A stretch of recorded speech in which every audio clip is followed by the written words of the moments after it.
What's up, guys? Today, I asked infinite intelligence, the universe, God, whatever you prefer to call it, for a little bit of guidance on what I was going to talk about today. Specifically, I had some ideas, and there's been a lot of posts going around on Facebook and Instagram lately about this. And, it was on my heart from a conversation that I was having with Lacey this morning, as well as, there's an old poem I wrote, I want to say about 2 years ago, that's very poignant. It's very to the point, talking about this whole thing, addiction, vices, and consequences. I don't look at addiction as being just to drugs. I think that every human being has in our nature two different options. One of those options is to follow what we would call delayed gratification. That's like following the right thing because the outcome's going to be the right thing. All right? Not doing something because it feels good. It feels good when you reach that end result. However, when we're just chasing feeling good one time after another, we're absolutely fucking ourselves over.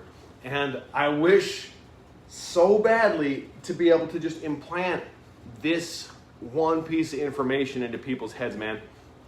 This is fucking important. I know we see, recovery posts all the time, and I'm proud of people, man. I want people to get clean, but it goes so much deeper than just using fucking drugs, okay? We're talking people are addicted to food. People are addicted to fucking TV. People are addicted to anything that just makes them feel good this very second, but has a long-term detrimental effect, all right? Anything that you could call a vice is something that has an immediate high, an immediate emotional response, followed by a downfall, okay? There's no downfall to consistency and discipline. There's in the moment, man, I'd like to have that, but then the respect for self that you get out of not fucking doing that thing that isn't gonna be good for you. The discipline you build when you consistently take the correct actions, the correct path over and over and over again is what builds self-respect. If your word doesn't mean anything to you, it don't mean shit to anybody else, all right? And here's the wild thing, man. I don't know if y'all have ever done this, okay? But have you ever been in a fucked up place, a fucked up situation? You're sitting there, you just would do anything to get out of it, fucking anything. And you're like praying, begging to God. God, please save me from this situation. Please, God, anything, I'll do anything. I promise if you save me this one time, that I'll change. If you don't think that the universe, that God, that infinite intelligence is fucking keeping track of that, you're tripping, okay? You cannot promise the creator of your soul, the very giver of your life, that you're gonna change and then not do it and not see a consequence from it. It's not fucking possible, okay? You're gonna fool the creator of everything. You're gonna fool creation itself? Guys, that's not how this works. When you promise yourself and your creator, creation, the universe, infinite intelligence, whatever you want to call it, that you're going to change if they'll save you from this one thing, and you don't change, why do you think the consequences get worse? I don't know about you, but if my kids keep doing the same thing over and over and over and over and over again, and they keep promising I ain't going to do that no more, eventually, first of all, I don't believe them, and the consequences get worse and worse. This is life, people. This is your one fucking chance. This is the only chance at this you get. Please believe me. I don't care if you believe in incarnation or reincarnation, okay? Here's the reality. This is the only chance you get to be you.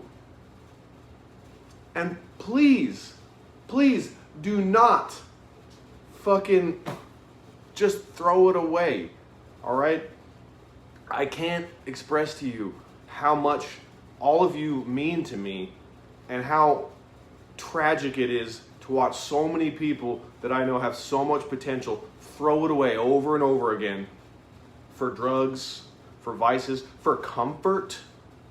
How often people just throw away all of their potential, everything they have going for them, just because they want to feel good in the moment. I don't care if it's heroin, crack, TV, whatever. Whatever you're using to make yourself feel good that doesn't fulfill what the future you wants is selling yourself short. I want to look back in 5 years and look back at the past me and say, yes, thank you, dude. Thank you for staying committed. Thank you for being so passionate. Thank you for not giving up, for not just stopping what you were doing and going and find the comfortable, fun thing to do when you knew there was real work to be done. I wanted to be able to look back and say thank you to me. But I know that the old me couldn't do that. I know because I can look back at the old me and say, damn, son, you should have had your shit together. Damn.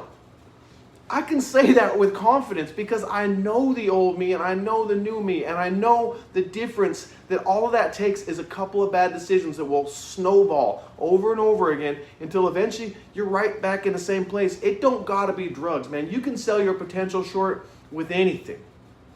All right? The rewarding things in life are the things that are hard. The things that build you up. And just like Lacey said here in the conversation, that was me being prepared. I had to be groomed with that pain. I had to go through it, man. And thank the universe, thank God, thank infinite intelligence for me not having lost my life to that. Thank you for providing me with enough pain for me to finally say, no more, I have a purpose. You know, I've had the gift of passion for art. I've had the gift of passion my whole life. But my calling is to help people, to reach out, to do these things, to consistently try to bring a message to the world that people who happen to have the same, maybe not the same, but similar life experiences, who are ready and groomed to hear my message the same way I was ready and groomed to hear the message from other people, are ready, okay? I am waiting over and over again for these messages to be given for me. I don't believe that this is 100%. This is just the universe speaking through me. This is me choosing to be a vessel for what I know is right. I don't care what you call it. But I want to share with you a poem that I wrote about 2 years ago. It's a very emotional one. I try to get really vulnerable when I do this stuff. And you know, if this hits you, please, please, please share this. Share this, tag some people that might want to hear this. Just help get this message to the people that matter, man, because everybody has so much potential, but we just need to dig past all of this dirt and ash and just shit inside of ourselves to find it and really understand how powerful and strong we actually are. At any rate, I might do this a little bit more often. I used to write a lot. I committed to doing it more today. But here we go. Called this one The Tragic Hero Psychosis. You're the hero in another life. The potential profound and ground deep into the ashtray like so much ash. And straight up goosebumps every time, I'm telling you. Another dead cigarette cooked to the filter and added to the pile. The very same energy could have started fires that would have changed the world as you know it. But I'm that quiet moment when you hear the voice inside you that asks, what might have been? So it always begins, these many broken pieces of mirror reflecting back my own bad luck back at me. Or so the weak parts of me say, the breakable parts do. I will break all that is breakable inside myself till I find that core of iron. And once I find that dark, oxidized, rusty hunk inside of me, once I've burned away all potential I feared I had in the first place, I will begin to reforge this iron. This cold lump of stone and iron in my gut told me that I had found it, that I had struck the part of me that was hard and strong. For only the hard and the strong may call themselves the weavers of their own fate. I lament weeping away the last bits of me left to care about this wretch inside my mind, this coward who says, I cannot make this happen, the one who says, what if, and it's not possible. I weep that its still small voice is still so strong, that this still small voice has crumbled so much potential into its hands and watched it all fall away as empty husks in the wind. My identity is so wrapped into this tragic hero's ideal of beauty, twisted though it is, that I have heard and seen and participated in acts that would cause most strong men to question their place in this world. That we all would just empathize the day away, at once loathing and loving the wasted potential in our bleeding vision of this future. To revel in watching others take butane and glass and so many points taken to the nib and taken to anywhere it would fit. I truly felt among my people the wasted, demoralized, directionless throngs, no hope and no class and no future. These throngs so left to their own devices to wither and die in the fertile soil of their minds and the world, for there was no light to guide our way. Creativity and expression that would break all that was weak inside us in a heartbeat and form iron within us into whatever our beating hearts desired. Moved by these expressions of their own sorrow and self-loathing, songs of disrespect to self and soul, but with a romantic melody, we would accomplish what we would accomplish if this entire generation and those before bent all this creativity to solutions of our problems and had grown of one mind.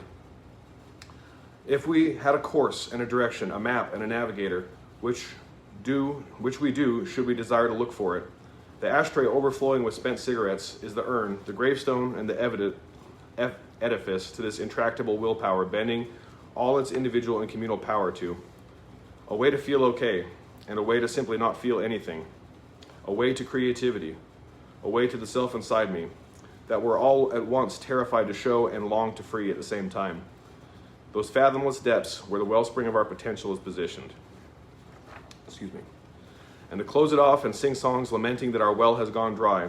And in a moment of strength, while this still small voice is distracted, I snatch this ingot of rust and iron and beat my hands upon it over and over and over until they are a ragged ruin, only to give up the ghost and set it back inside me, off to find more of what I'd never wanted.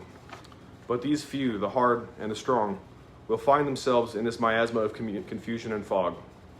The hard and the strong, and will themselves to find the tools and the anvils inside their minds, and beat this cold lump of metal into a shape of new self, lovingly fashioning weapons and armor and all of the hate and weak, tireless, incessantly questioning cowards of our minds to fight them.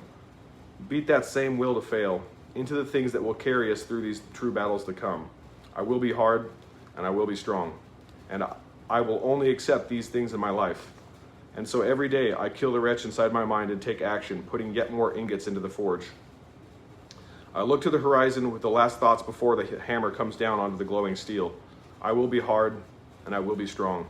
I am the hero of the twin sets of these shining blue halos in my eyes, and that is enough reason for me to strike steel over and over again, and these twin blue halos in my children's eyes, and again until my days run out.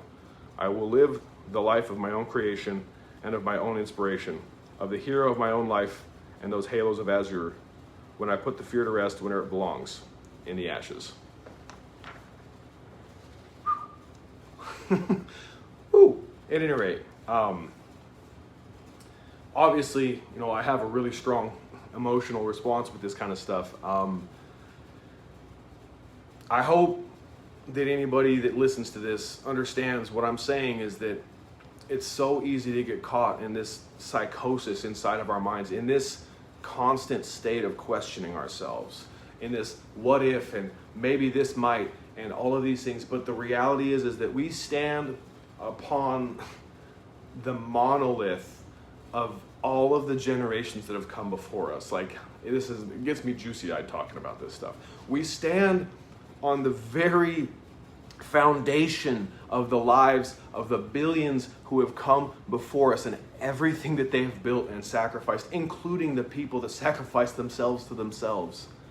And the only option that we truly have is to build more and allow our lives to become a further foundation for future generations. It's not an option, guys. You will be part of that. You will fall to the dust of the ages.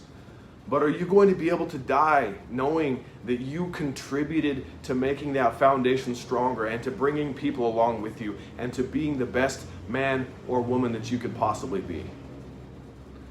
Because I know that when I pass on, that when this energy leaves me and I just become another husk, just a bag of meat, for lack of a better term, that I want the people that knew me to be able to carry that little piece of me inside them when they feel weak, for that person to say, hey, I believe in you.